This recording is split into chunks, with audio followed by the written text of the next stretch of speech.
De korballers van LJODK hier op de laatste competitiedag van de Korbbal League officieel nog 1 punt nodig om haarzelfs definitief veilig te spelen. Op een gedik wie KWS uit Scheveningen de tegenstander. En die ploeg is na 1 seizoen alweer degraderen. Jalwijs de eerste helft nemen de gasten wel brutaal de leiding. Zo'n 8 en eventjes wordt het publiek toch een beetje zenuwachtig.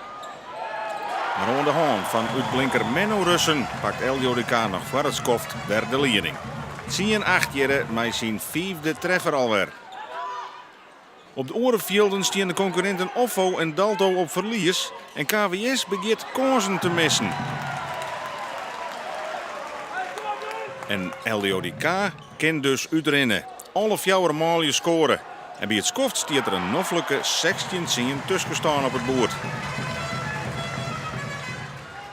In de tweede helft is LJODK superieur. De ploeg van Jan Soertpool pakt een maximale voorsprong van maar liefst 13 punten op de degradant.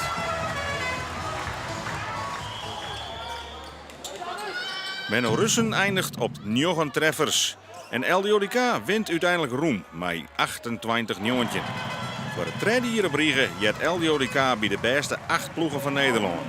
En het zonde plak met 13 punten is een clubrecord. Ja, tweede keer missie volbracht.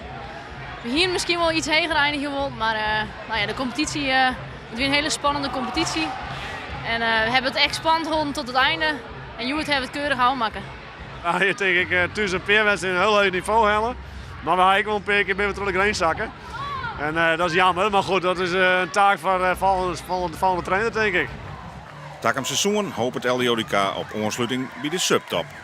En we moeten gewoon een stabiele ploeg worden. En dat doe je terug bij elkaar te bloemen met z'n allen. En eigenlijk ik wat versterking nodig gaan volgend jaar, vind ik. En daar maak je naar zien dat je echt 2 toppers erbij kan halen. En dan kun je misschien die stap maken. En daar maken we het af.